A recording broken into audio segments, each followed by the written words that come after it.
Hey everybody, it's Lindsay J back with another video, and today I'm so excited because we are finally inside of my real podcasting studio.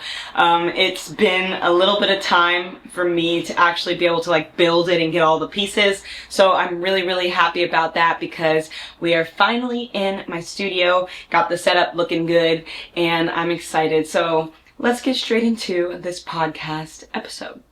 Dear Diary, there's something strange about safety. The way we talk about it, the way we assume we know what it looks like. I used to think safety was silence. Being quiet, polite, making sure I didn't upset anyone. I thought safety was smiling when I didn't want to, saying yes when I meant maybe, letting the moment pass when I should have spoken up. But lately, I've realized that what we call safe in this society often isn't safe at all. It's just familiar. And there's a big difference. I've walked into bars wearing a soft dress and lip gloss only to be touched without permission. I've stood at parties surrounded by strangers who laugh too loudly and listen too little. I've watched... Why am I getting all these notifications right now? I've stood at parties surrounded by strangers who laugh too loudly and listen too little. I've watched women smile through discomfort and men act entitled to attention they never earned. And the whole room kept spinning like that was normal, like that was okay. But then I walked into a dungeon, and someone looked me in the eye, not like they wanted something from me, but like they wanted to understand me. They asked before touching. They asked before speaking certain words. They waited for a nod, a color, a phrase. They listened, and not just with their ears, with their whole being. That's when it hit me. The places we fear the most are sometimes the safest spaces of all. Today, I want to talk about something deeper than sex. I want to talk about consent, about communication, and about the way power becomes beautiful when it's held with care. I want to talk about the paradox of BDSM, how the rooms that look the wildest are often governed by the most discipline, how the people in latex and chains have often done more inner work than the ones in polos and perfume. I want to talk about the world can lean... Okay, today is just a rough day for me, I think. I want to talk about what the world can learn from the places it tries to shame. Because when I look back on the moments I've felt most seen, most respected, most emotionally safe, it wasn't in traditional spaces. It was in places where boundaries were named, not assumed. Where pleasure was earned through trust. Where power was not something taken, but something given with reverence. This episode isn't about kink for kink's sake. It's about the philosophy that lives beneath it. The truth that so many are afraid to say out loud. That maybe we've been looking at everything upside down. Maybe the real edge isn't leather or rope, it's honesty. Maybe the real taboo isn't pain, it's presence. So if you've ever felt like the world keeps asking you to play a part you never auditioned for, if you've ever felt like your body wasn't yours in the room, like your no was too soft to be heard and your yes was expected before you even opened your mouth, stay with me because today we're talking about safe words, but really we're talking about truth. XOXO, LJ. Oh my god, that was so rough for me. I think I'm just so tired. Okay, I literally hiked today a lot. It's a lot. So I want to talk about why do we pretend bars are safer than dungeon spaces? Because I've just noticed that the mainstream nightlife often masks coercion, entitlement, and disrespect behind the appearance of normalcy. I've seen people in the nicest facilities mistreat others in ways that at a BDSM party or within that world is less likely to happen. I think that the reason why this is because some people, a lot of people in the BDSM world have this kink of having to do with dominance and power dynamics. And for that to work, you have to have trust with who you're doing that with. You have to know them, or you have to trust them. You have to, make sure you have safe words that, they understand. If you're uncomfortable, then they'll listen to that safe word and respect your boundaries. And that is not incorporated in the regular average day culture, which is an aspect of the BDSM culture that I think we should have. These nightlife facilities, they have all types of drugs and, you know, sexual acts going on, sometimes even inside of the facilities. And it's like, well, what difference is it then if everybody's just getting dressed up in latex? I think personally, I like the fashion. I think I'm huge into fashion, so watching people dress in different ways is just really fascinating to me. But another part of it is really just the freedom. Like, as a beautiful woman, I don't feel safe at a lot of the places I go to because men are really weird to me. But in BDSM culture events, they're really respectful. And if I say no or I don't want to do something, they're really respectful about it. And I really do believe that it has to do with that subconscious, ingrained belief within the BDSM culture of the importance of trust and communication, because that's the only way for people to really enjoy what's going on, is through communication, through sharing, this is what I like, this is what I don't like. You know, I've had just a lot of dudes grab me by the waist, do things to my body, and personally, I don't really care that much, because, like, I don't know, I just never really cared all that much. Nobody does it to me in a way that's harmful, so, like, I don't really care. Sometimes I find it kind of funny. But at the same time, that doesn't happen to me when I go to these other events. I swear. And I think because everybody feels free to express themselves in a way that, like, other places just don't allow you to. They're so focused on their own self that, like, you know, not a whole lot is going on. I remember going to one of the events for a BDSM thing. It's called the Bondage Ball. It was a lot of fun. And I got to see a really fantastic and talented latex designer because she was having her own, like, runway fashion show.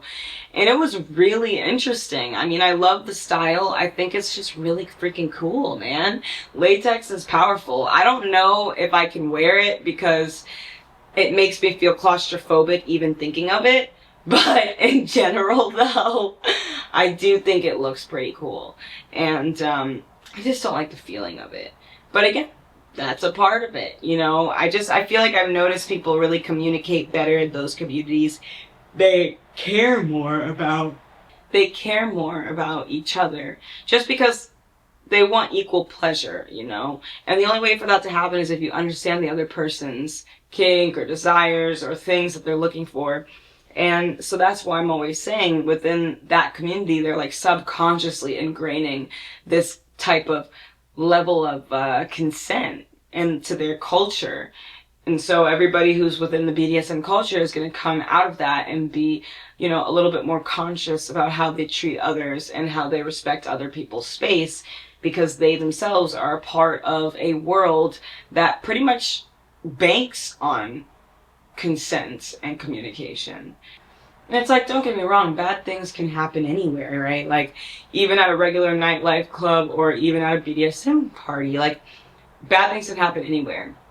I just think that what's been going on is that those types of parties get a bad rep when these other events, like just regular parties with a lot of celebrities too, are, you know, masking coercion, are masking a lot of, you know, bad toxic things that are going on. It's just that it's a familiar chaos to our society, so we don't question it as much. You know, I'm not going to go too much into it, but I feel like the Diddy case is a perfect example of that. You know, I feel as though he got the fallout for everything that many people probably, you know, played a role in. So, I'm not saying he didn't do anything and that he's not a bad guy. He's terrible. I'm just saying that when it comes to fame and popularity, we make excuses for them. We make excuses for their poor choices and disrespect because we perceive them in a way that's put them on a pedestal. You know, so instead of acknowledging, like, oh, what that was bad, they let it happen because it's easier to let things happen than it is to speak up and try to promote change to happen. And you can't force people to change, you know, they have to feel like it's their own decision for themselves. And so, sometimes, you just gotta give it time. And I will say, like, if you're somebody who likes to do nightlife and go to parties, especially the regular ones, we need more people doing it, like, intentionally and consciously, because Like, people will accept drinks from strangers. They'll take all kinds of drugs from strangers because they want the high feeling. Like, there's really so much danger in that. And for some reason, people are choosing not to realize that it's such a danger to our culture. We pretend that because they come in pretty packages, it makes it less bad. But, you know, if it were somebody who wasn't famous and who wasn't rich, they'd be like the next crackhead over on 7-Eleven's parking lot, you know?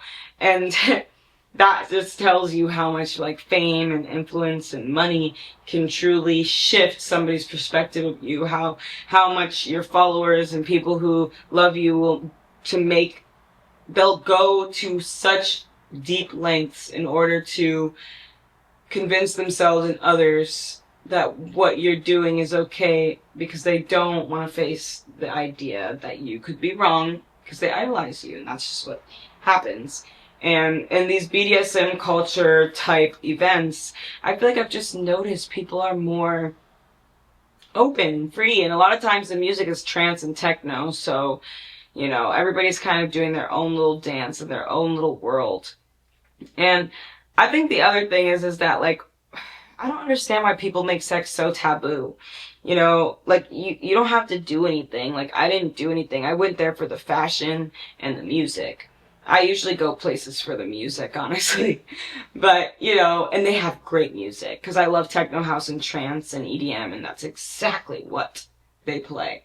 So, you know, for me, it's like why don't people feel free enough to go into the dark side for a second? What's so wrong about it? And why do people hate on it so much? Like, why do people care that a smaller demographics of people choose to go about life or using their body or things like that in a way that they want to? I mean, if it's making them happy and, you know, it's not anything crazy, then I don't understand the reason as to why we should shame people for creating their own community where they can feel safe to do the same.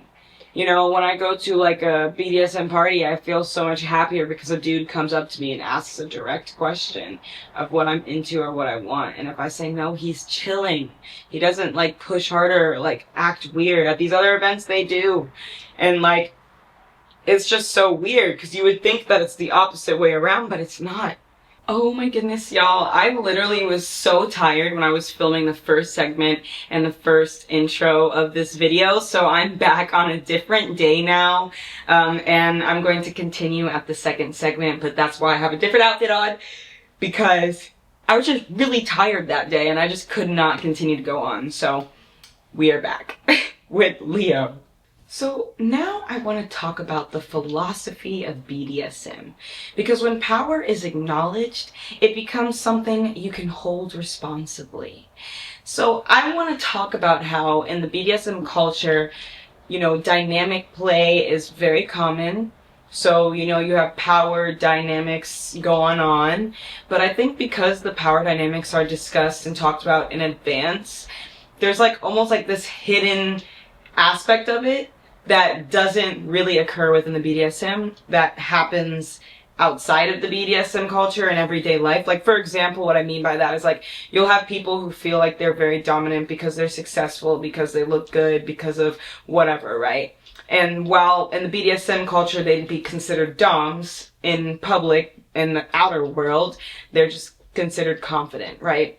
But sometimes, because of that power dynamic, they feel as though, you know, they can dominate over other people that they perceive as submissive. And again, this to me is something that is at the subconscious level. I don't think people are doing this consciously. I think like submissive people are just naturally attracted to dominant and vice versa. So like even when we don't talk about BDSM and sex and all that, we still tend to see the same dynamic of masculine feminine or aggressive soft or, you know, dominant versus submissive. So even in the regular world, you have that subconscious power play going on. In the outer world, because it's not talked about, because it's not, you know, directly confronted in relationships, I think that even at clubs, even at parties, it can create kind of like a blurred line behind what's okay and what's not, because the expectations aren't laid out on the on the table in advance like it is with BDSM.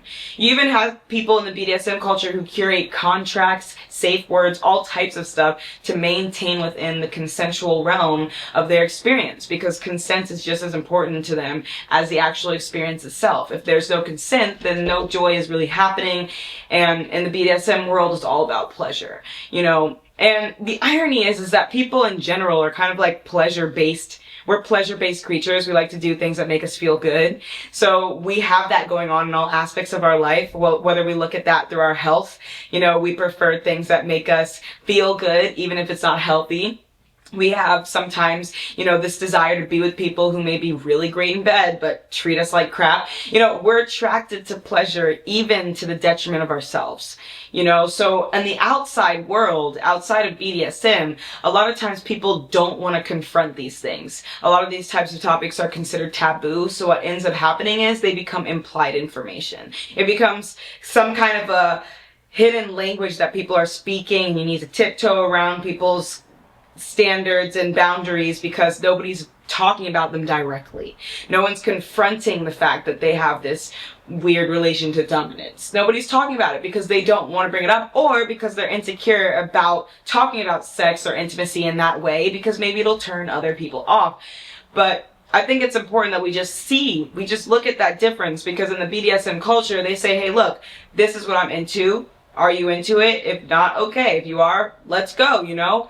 It's out on front on day one. So it's really hard for people to just kind of abuse that power, abuse that kind of vibe. I mean, it happens in every community. Don't get me wrong. That happens. There's weirdos and not great people in every community. But I just find that the drastic difference between like nightclubs and nightlife versus BDSM culture, and I just gotta be honest with you, the BDSM areas or parties or events, I feel a lot safer, even if I'm wearing less clothing, because I just know that it's a very open, free environment. Everybody's there for the very same reason. So, you know, it's like, it's a freeing time. You know, I personally go for the fashion. Honestly, some of these people have the coolest looks ever. I don't do anything else out of that, but, you know, I usually go for like the latex outfits. I think it's so cool. And sometimes I really like dressing up in like a more sexy way, but I don't really feel safe doing that because, again, I don't have as much safety when I go out in other places. If I were to go to, you know, a regular nightclub or whatever, I'd have a higher risk of being touched or inappropriately or messed with inappropriately there than I would at a BDSM party, you know? And that's why I'm like, this is what we need to talk about, you know? And that's why it's like the naming of power is actually the birth of safety. Because in most relationships, power is invisible, but the invisibility is where, you know, all the bad stuff thrives. Invisibility is where all the bad stuff thrives, okay? But in BDSM, power is explicitly discussed. So having that understanding of another person, what they're comfortable with, what they're not comfortable with, it just helps you so much more. It helps everyone. And at the end of the day, people who gain gratification through the suffering of others, like, you're just a bad person. And there's bad people in every realm. I mean, there are people who are actually into that, but they find partners who are sexually gratified by pain. Because again, when you go into a BDSM world, people go into the community with their kink on their chest. They're there to get what they're looking for. And the only way that they can do that, to their knowledge and understanding, is by communicating what they like, communicating what they want, and communicating especially the things that they don't like or don't feel comfortable in. There's even people who have experienced intense trauma attached to physical intimacy and yet still find safety within BDSM culture or BDSM dynamic relationships because of that freeing culture that comes behind it. Because of being able to acknowledge, hey, this is what I like, this is what I don't like. Because of that openness, because of that communication, that's where safety arrives. And the other interesting thing is I feel as though the couples who are in that realm tend to be bonded closer. And I think it's because physical intimacy is like a really big bonding experience for people. We try to pretend like it's not in modern society so people can go around sleeping with people guilt-free, even though deep down they do still store a lot of guilt and resentment to themselves for allowing themselves to sleep around like that. Boy and girl, And that's why our entire culture has normalized it. Because if we normalize this whole idea that it's okay to just go around with different people all the time, if we normalize that, then you don't have to deal with the immense shame behind how you feel with what you are doing. Because I'm sorry, but I don't think it's good for anybody to be going around sleeping with a bunch of people. The only way that, to me, it makes sense is if you truly have, like, emotional connections to those individuals. But if you're just sleeping around for sleeping around's sake, you're wasting your time and their time too, because, like, that's your body. And I know that's such a controversial topic, but you're, like, taking in somebody else's energy. You're taking in somebody else's frequency. And you shouldn't be messing around with that so easily. You know, the only reason why our culture has normalized that to begin with is because we have a society of hurt, traumatized people. And hurt, traumatized people refuse to look at themselves in the mirror. So what do? They do everything in their power to normalize the things that keep them stuck because change is too difficult. And that's the society we live in now. People are running around emotionally unhappy, emotionally jaded because they want serious relationships but don't know how to be in them because they won't teach themselves how to communicate and they come from trauma. So what do instead? They make an entire persona out of being able to get a bunch of people and sleep with whoever they want. But guess what? You're not fulfilled at the end of the day. You go home and you're not happy. Because guess what? Those people are whatever. It doesn't mean anything in comparison to the one. And you know that. We all know that. But we pretend like we don't because it's easier than having to change. It's easier than having to force ourselves to change our reality. And you know what? Abstaining from sex is hard. Okay? I haven't had sex in a very long time. Okay? It's been over a year, maybe two. So, you know, I am not the one. But the main reason why is just because I found that there's so much more power. You know, the men that I date or I talk to, they actually respect me more than the guys I used to date or sleep with or whatever because of the fact that they're getting to know me. I'm also able to weed out the people who are fake because, you know, I want a real relationship. So I don't really care too much about marriage and kids and all that stuff. I'm open to it, but also don't really care about it. So I'm like, I just want my person who I can live this life with forever. Whatever they want to do, I'm cool with that. I just want to have my one person that I have, and we're just like, screw the rest of the world, and it's just us two doing what we do, you know? And, like, everybody has just lost. They've completely lost that mentality, you know? You see online, like, all these musicians and people, like, just bragging about how they have so many girls and that they can get everyone, and it's like, okay, but usually what we put out is a projection of our internal insecurities, our internal self, right? So if you're constantly projecting to the world that you're getting people all the time, you're getting others, yes, always, I'm just getting people all the time, you know, well, that shows me that you're not giving either. And people who aren't giving outwardly are also individuals who are not properly giving to themselves. So instead they focus on the things that they get, normalize that as success and power, instead of realizing that they have nothing at home, nothing to deal with. It's like, okay, dude, congratulations, you got a bunch of money. What now? People, you gotta wake up and realize money does not buy happiness. It just doesn't. Fame doesn't buy happiness. You have so many people who end their lives as celebrities because they're hoping that the fame will change them and make them happier, and it doesn't. It just makes all their issues more expensive. So, you know, we need to realize this because we're judging cultures, judging groups that we could actually be learning from. You know, even in the entertainment industry alone, there's more coercion happening. There's more, you know, negative things happening in that world than there is in a BDSM world. Because guess what? Manipulation is like almost this weird predatory behavior that happens in the entertainment industry that I've noticed. You know, and people don't really look at it as predatory all the time because people are like still of legal age. But the reason it becomes predatory is because it's like subconscious grooming and manipulation, and that is dark. It's just dark. It's so dark. And then because the culture is structured that way, people keep feeding back into it. You know, it makes money to be that way.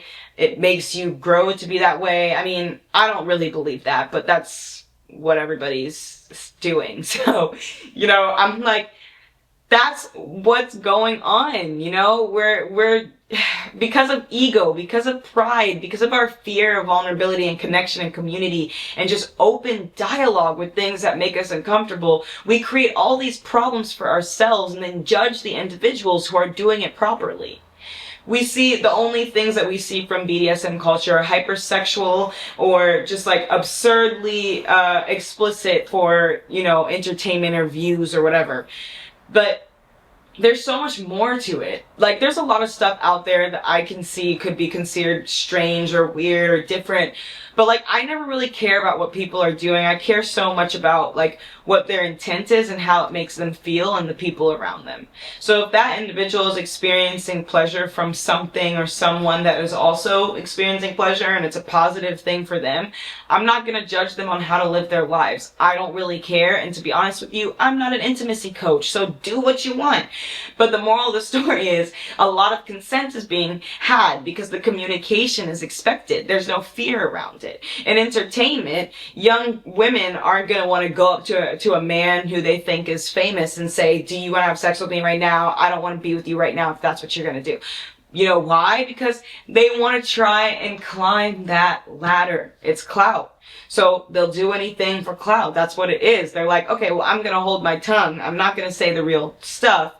I will risk it. I'm going to risk it. I'm going to risk my life. I'm going to break my morals. I'm going to break my standards in order to climb up this clout ladder because I think it'll get me to a better opportunity. That's what they're doing. It's what happens all the time. And because of that culture, those individuals who act like that get manipulated. And majority of the time, they don't even realize it. Because on their end, they're like, okay, well, I'm doing these things to try and climb the clout ladder without realizing that on the other side, these individuals are like, okay, yeah, they're climbing the clout ladder. So what can I get out of them? How can I make them dance for my attention so that I can benefit out of this and I can pretend like they're getting something, but not as much as I am. That's what they're doing because they see you're vulnerable, you're desperate, you're searching for an opportunity. They prey on that and manipulate it for their own benefit. It's what agencies do. It's what corrupted managers and bookers do. This is what they do. It's corrupt. That's why I like handling my own stuff, okay? I like handling my own stuff, handling my own business because of that very reason. When you go around wanting big things and talking about it boldly, you have to be really careful about the people who say they can bring you that dream because success never comes easy. So the man who's trying to sell it to you like it is the man you should be questioning the most, okay? He's not the one, girl. He's not the one. One of the other things I think makes the BDSM culture so safe is the collapse of judgment. And what I mean by that is that so many times people are asking for, you know, specific kinks or specific things that others could deem as weird or abnormal. And they're asking them in these communities because they feel as though they won't get judged. And sometimes that's the best community to be in because the only thing that can cure ignorance or the only thing that can make people start to become more intelligent is when you dismantle their fear of judgment. Because once the fear of judgment is gone, they won't be afraid to ask ignorant questions. And ignorant questions are how you get proper answers, you know? Because sometimes everybody's fear of looking stupid keeps them stuck in this self-sabotaging behavioral cycle that creates a terrible shell of just harming themselves. We talk about self-harm as like a physical thing, but I think a lot of people don't want to talk about the other aspect of self-harm, which is when you self-sabotage your own happiness and success because you are convinced you're not worthy of it or you're convinced that it won't last. That's you self-sabotaging your own quality of life. And you can try and dress it up or make excuses or say whatever you want about it, but that's what it is. So you can't walk around claiming that you want to be happy if at the end of the day, you are keeping yourself within the confines of a cycle that does not serve you. You're choosing to stay stuck in a cycle that harms you repeatedly, and to me, that is self-harm. Anytime you're hurting yourself, whether that be physically, subconsciously, consciously, emotionally, mentally, all of it is self-harm You know, all of it to me is self-harm. Mistreatment of thyself is mistreatment of your existence. That's just what it is. And like, one of the biggest like core concepts of this is where most of society uses shame as a control mechanism. BDSM communities often meet desire with curiosity, clarity, and consent. And in those spaces, naming your deepest needs doesn't make you dirty, it makes you honest. And to me, that is such a crucial difference, because once again, when you don't fear judgment, you feel okay to communicate. It doesn't matter whether that's about your physical intimacy preferences. My goal with this episode isn't really just about sex, okay, if I'm being honest with you. That's not what I'm trying to show you guys about this episode, isn't to talk about physical intimacy and be all dramatic about it and talk about all this stuff. No, I'm saying I've noticed some things about the BDSM culture that we could be incorporating into our everyday culture, because I see that we have a really big issue when it comes to SA in like the entertainment culture and nightlife and all those things, whereas in BDSM, because they're communicating, they're open, there's a lack of judgment, these individuals are finding ways to stay within the confines of consent while still being able to explore what we would consider dark or weird or crazy experiences. And again, that's why I'm like, we need to start looking at them. We need to start listening to what they're talking about, because look at what's even happening with this whole P. Diddy thing, right? I mean, these entertainers are up to some dirty stuff, doing things that are not okay and absolutely not getting consent. I will say though that a lot of the individuals who are getting harmed are doing very reckless things, like taking drinks that they did not watch being made, or taking various drugs from individuals they don't personally know. And of course that doesn't justify misharm, but it is also to say, be more responsible in the way that you go out, and make sure you're with real friends if you decide to get blackout messed up on anything. Make sure you have real friends who are going to make sure you're safe and get home, okay? Because some people, that's what makes them have dangerous situations, isn't even because of their own wrongdoings. It's because they had friends or people with them who just let them go while they were in a vulnerable state and decided that that was a good idea. And that is my point. That's what we call a normal party. People taking vulnerable individuals and manipulating them for their body and doing things to them that will traumatize them for the rest of their lives. We want to call that normal, and then look at the BDSM culture and tell them crazy, crazy people because they actually talk about their desires. I mean, can we not see how opposite those parallels are, right? I mean, the darkest of the dark, at least what a vanilla person would consider the dark of the dark, has more respect and class than that of the ones who are normal, you know, vanilla. Like, are you kidding? Do you know how many, like, politicians, how many stuffy suit and tie billionaires I've seen at some of these BDSM parties, y'all? Okay? Sometimes they take your phone at the front door because of how high, like, profile some of these individuals are that go to these events. And I'm telling you, I'm happy that those ones go there, because they're the politicians who don't have histories of craziness with other people or children, guys, with freaking children. And this is my point. We're calling a woman who likes to cosplay as a baby and have fun with her husband. Yes, it's definitely teeter-tottering the line. Don't get me wrong. But we want to say that we should shame them when real older men who are also in positions of power are doing the same thing to real children who are not of legal age of consent. Like, that's my point. You know, people want to focus on the BDSM culture, the sex culture, and be like, well, you guys are running a thin line by having adults dress up as little kids and having intimacy like that.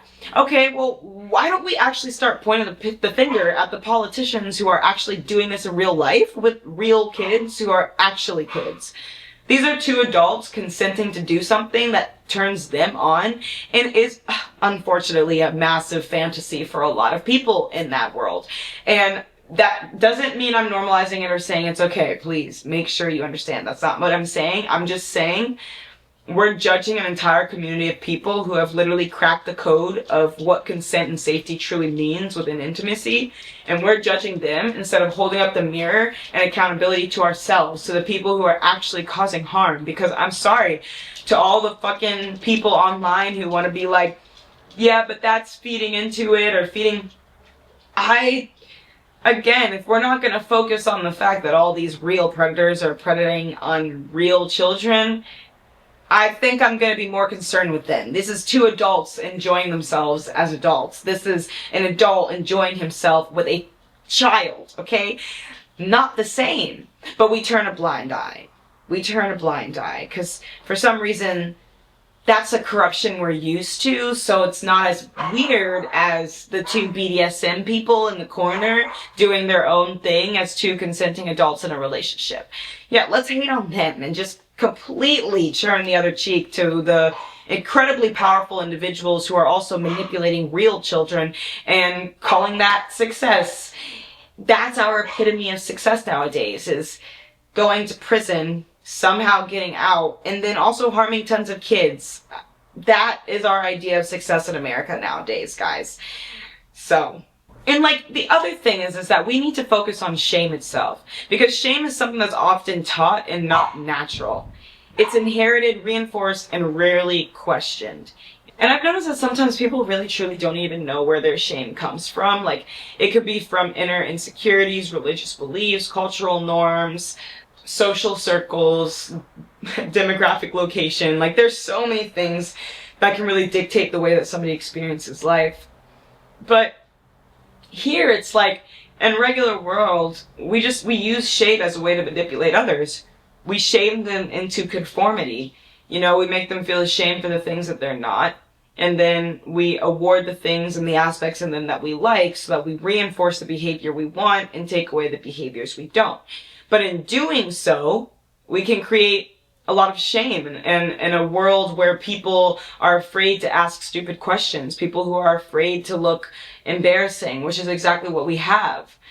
Social media does so well because of that various reason. People are going viral for that various reason, because nowadays our version of courage is standing outside and singing a song, because apparently that's courageous now, because we live in a world that's afraid to actually talk and function with other human beings.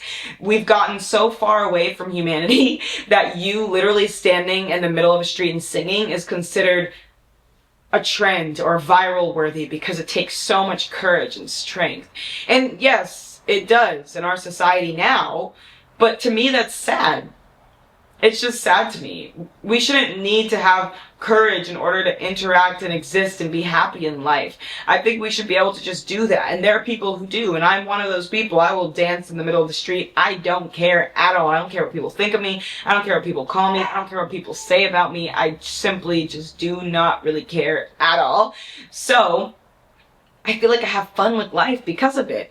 You know, I'm not so hyper fixated on like everything I do and what I could say and how it could impact others. Like, I just do me all the time, and it makes life so much easier and so much more fun. I've taken away the shame out of my life because I've realized that when I kept shaming myself for doing things wrong, I was missing out on the beauty of failure, because there is always beauty in everything, and failure is one of the most beautiful things that we can ever experience. Like, we can't experience true joy if we've never experienced sadness. It's not possible, because our world, life in general, is just one big contradiction. You know, it's an abstract contradiction of time. And like, when you start looking at that, when you look at the contradictions within life itself, you start to realize the freedom in that pattern. Like, yes, I know you're afraid of change because it could be bad, but what you're not understanding, what you're not seeing, is that there's always going to be a duality in life. So where there is ugliness, there's always beauty. Where there's darkness, there's always light. You just have to find your path and make your way to the side of you that makes you happy. It's possible. It's absolutely possible, but people have just, again, lost hope, lost themselves. We have a culture now where people have this ginormous feeling of just wanting to gain their version of success, because what we idolize nowadays is money and fame. I hate it, but That's especially the case in Western society. You know, we really value fame and fortune. And it's taking away the beauty and humanity because we're teaching generations of people to seriously believe that communication and bonding and friendships are no longer as valuable as what you can produce. And that's a really dangerous thing. That's like borderline heading towards one of those futuristic societies where everybody's like locked into their own screen. And I don't want that. That's exactly why I do what I do. I'm hoping that I can encourage others to heal, or they listen to my stuff and feel related to it, you know, and I can lead by example by just being vulnerable and building a platform out of that. I just feel like there's a lot of disconnect. There's a lot of disconnect. And because of that disconnect, we see a lot of issues. A lot of issues. And sometimes deep-rooted shame is what causes separation. And we can see that especially in racism, for example. Some people will have such deep ingrained ignorance towards another race, and instead of admitting their ignorance because of their ego and pride, and most likely lack of intelligence, they would rather double down on their ignorance in order to protect their ego. So, what does that mean? They don't ask questions, they don't do anything because they feel this certain level of shame tied to being wrong. You know, and so now it's like, well, I don't want to ask questions about a culture I don't know about because I could look dumb and that will bruise my ego, and I don't want to have to admit that somebody could know more than me about something else. So I need to double down on my own beliefs due to my insecure ego and pride and inability to accept shame because, again, I don't want to feel judged. It's an ugly cycle that happens to people all the time. It's not, we can find this in classism and racism and all the different ways of systemic issues that we have. You know, it's shame is being constantly used to manipulate people. And a whole society of people who are using shame as a way to force conformity, they're such an easy society to manipulate. And when a society is easy to manipulate, you get to a point where you can predict their behavior. And the interesting thing about people, and this is something that they talk about in like the psychology of economics, the psychology of, you know, marketing, the psychology of finances, behavioral patterns span across humanity because of the fact that humans are inherently united. Even if we don't want to admit it, we're all living in the same time, the same frequency, all at once. So we're all interconnected in ways that we don't actually truly understand, you know. But again, a group of people who are easy to control becomes super easy to profit off of because their behavior becomes predictable. So they're trying to make us all predictable, and that will help them because then they can manipulate our weaknesses, identify what they are, then manipulate our weaknesses in order to have it benefit themselves and the other 1 percentiles. And that's exactly what they do. Had to have a Leo break. So now I want to talk about emotional consent in daily life. It's like, what if we treated emotional closeness the way that BDSM treats physical closeness? What if we lived in a world where people asked for communication, asked for space? You know, a lot of people trauma dump, a lot of people overshare. But what if there was a way for us to actually, you know, express in advance, like, hey, I need someone to talk to, I need someone to vent to, I need someone who can hold me right now. In the same way that we ask somebody to hold us physically, why isn't it that we aren't asking people to hold us emotionally as well? Sometimes certain people just aren't in the place to provide information or be there for you. So venting and doing all these things may not be beneficial to you in the end because they may give you advice or ideas or things like that that are skewed or jaded based off of their own personal experiences and not truly based off of your situation specifically.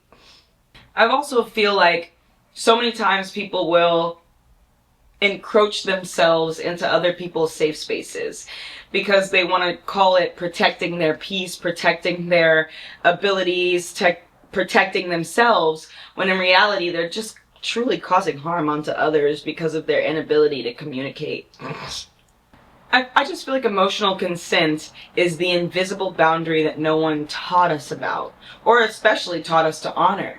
You know, I feel like a lot of times people are afraid to tell the truth about how they feel because they're worried about how the other person will react or if the other person can hold that truth.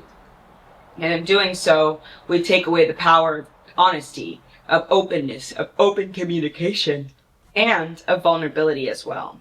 In the BDSM culture, it kind of teaches you more so that if it touches another person's nervous system, then it deserves a conversation. And it's like, just imagine, how would your life change if people asked before dropping emotional weight on you? And when was the last time you gave someone energy you didn't have to spare? By communicating our emotional abilities, we can also protect ourselves from emotional burnout. Sometimes I think people are too afraid to acknowledge when they may feel overwhelmed, overstimulated, or just drained, and instead they double down on a persona that projects happiness so that it doesn't replicate how they truly feel because they're afraid to express those feelings, further reiterating the concept that shame is what creates manipulation. I also want to talk about how there can be a lack of consent within relationships. There have been times where there have even been partners who have done inappropriate things to their partner without consent. That definitely happens too, because just because someone loves you doesn't mean that they owe you access to their emotional space at any time. It just doesn't work that way. People have to be able to feel like they can be themselves, feel free. Of course, communication is important, but what's most important is constructive communication. Communicating just to communicate, it can be more harmful than good. You need to get your thoughts together first so that you can communicate them clearly and make sure you don't say something that might hurt the other person, but instead will fuel a further conversation that leads to connection, growth, and bonding. And then once we say things like, can I share something heavy with you right now? It's like we give people the ability to brace themselves for intensity. Nowadays, people are so afraid of vulnerability, they're so afraid of depth, that if you're going to drop something really emotional on someone, it could be a good idea to just ask them, are you emotionally available to hold space for this? Can we talk about something vulnerable, or is now not a good time? And that's what BDSM does before initiating a scene, and it makes both people feel safe and seen. One of the other dynamics that I think is something we should heavily talk about is boundaries without blame and truth without punishment. And I say this especially because I see outside of BDSM culture, people are willing to really change their boundaries, break their own standards in order to appease someone that they really like at the moment. And in doing so, they put themselves in a lot of danger because it's important for us to have boundaries. It's important for us to acknowledge our needs and know what our standards are.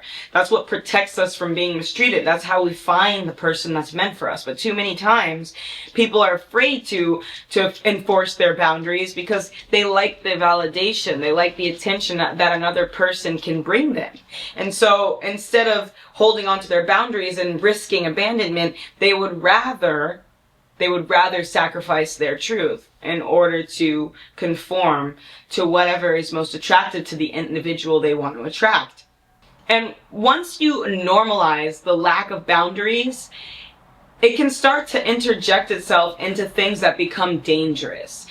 Someone peer pressuring you into things because they know that you'll give in eventually. People telling you things that may not be accurate because of the fact that you're gullible. Things like that. It just leaves you open to being manipulated much easier than if you were to have boundaries.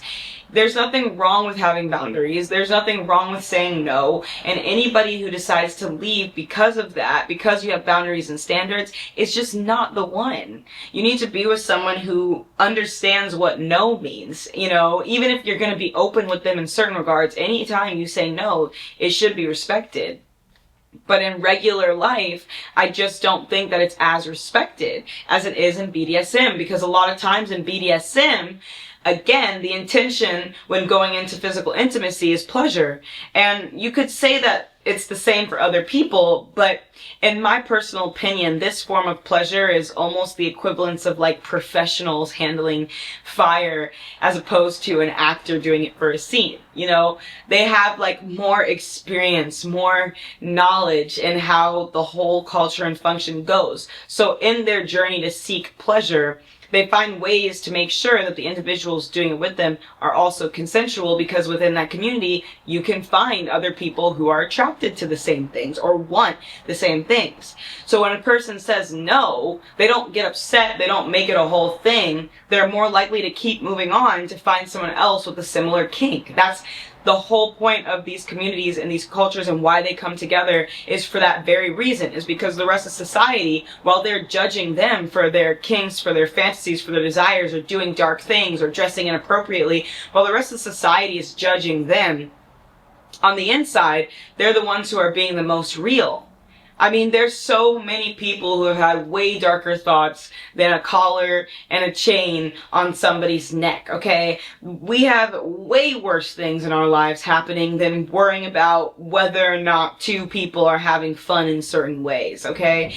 I think the baseline understanding of the fact that open communication is important, it just curates a really, really special environment where everybody respects each other's needs, they respect each other's boundaries, because again, that's something that's just so important, and it stems straight into relationships. It's not something that just happens casually. These are things that happen even in relationship dynamics or dating dynamics, because one thing that I've seen a lot of women specifically not realize is that once you allow for a man to do something that you're not okay with, the second you allow that behavior in and you don't do anything or say anything about it, that's the second that you're slowly losing respect, okay? The man is slowly losing respect for you. And a lot of people don't want to admit this because it's like the whole modern woman feminism thing, but it's just true. If you allow someone to mistreat you, even if it's just one time, over time, they subconsciously start to normalize it, because humans by default love to push the boundaries of their capabilities, even if it's subconscious, especially men. So they're going to try and see what they can get away with. How much can they invest in order to, like, how much of themselves can they invest? Like, the least amount of themselves that they can invest for the highest gain. So if you're over here just casually doing things or allowing them to mistreat you, then yeah, over time that adds up. And now you have a partner who doesn't truly respect you. They're with you because you're easy, and you're easy to control and manipulate for them, because honestly, let's be real. If you're somebody who's easily manipulated by a partner, you have a lot of deep-rooted insecurities and you crave validation from other people. So you're most likely attracting individuals who are narcissistic, or actually mostly narcissistic and egotistical and hubris, because of the fact that those individuals specifically have a need and desire for a partner that's easily controllable. They have like a internal narrative on how their lives should go, or the things that they want and need, and they're unwilling to steer from that. So the only way to truly continue out the narrative, even if the narrative doesn't serve them or the person they're with, is to find someone who's easily moldable, so they can mold them into a version of a partner that they want. That's part of the reason why I'm still single, because I refuse to be molded into the perfect traditional housewife, okay? It's not gonna happen. If you want a traditional housewife, I am not your girl. I'm very traditional in certain aspects. I don't mind cooking, cleaning, and doing those things. But other than that, let me do what I want. Let me dress how I want. Let me go where I want, when I want, how I want. Don't be insecure, you know? Don't be insecure, because insecurity is unattractive. It's okay to have insecurities, but don't be insecure and desperate. That's unattractive. And one of the other underlooked or overlooked aspects of BDSM is the afterthought. A lot of people don't realize that even after experiencing various things, a lot of these individuals tend to ask each other and go through like a small little sit down where they talk about the experience, what they enjoyed and what they maybe didn't enjoy. Because again, gaining pleasure is the intent. That is the intention. And for a majority of the people in the BDSM world, they don't gain pleasure from harming pain or harming other individuals, you know? So that's why no and consent is such a big part of BDSM, is because they actually don't want to hurt people. And the only way to avoid that is for them to be able to be vocal. For the individuals who particularly enjoy pain, even they have boundaries and limitations. If you see like dominatrix or people, sometimes they have regular clients, and those regular clients will build up. You know, they'll start on like maybe small things and slowly build up over time. So it's not like they're being tortured in a way that they don't want. It's not like things are like the things that are happening to them, while they could be considered crazy and out there to the rest of society, in that world, it's two consenting adults, so why are we upset about it? You know what I'm trying to say here? I just feel like we are brushing over how there's so many people doing real bad things to each other, even in plain sight. And yet we hyper-focus on what we perceive as the underbelly of society and consider it as this super taboo, super like dramatized sexual thing. But I'm just interested in the psychology of BDSM. I'm not really talking about the actual stuff. I mean, how being a part of that culture can impact the individuals who are a part of it. People don't want to act like community impacts you, but it does. Environment impacts you. The people you spend time with impact you. Like, all of that impacts you. So if these individuals are all within the BDSM culture, they have a community of people who are all most likely in the BDSM culture. It's just kind of how it goes. So their way of being is literally inherently different, simply because of the fact that they placed themselves in a culture that's more based on acceptance. So even if they started out with shame and fear of judgment, because they joined the BDSM culture, and, you know, they kind of dismantle that idea of shame and judgment. And if anything, sometimes shame and judgment is used for pleasure in that world. It makes people feel safe. It makes them feel like they can actually let loose and, you know, have crazy thoughts. I mean, I just know people have had really crazy intrusive thoughts before.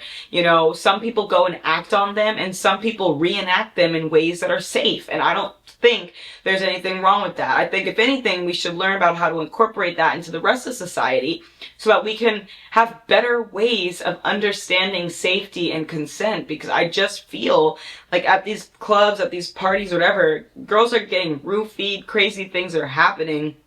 And at a party like a BDSM party, for sure, stuff like that can still happen too. But again, it's less likely because the people there are all really open, crazy, fun, don't really care kind of people. So even if they say no, there's going to be someone else somewhere in there who's down for the same thing. So you just keep moving on.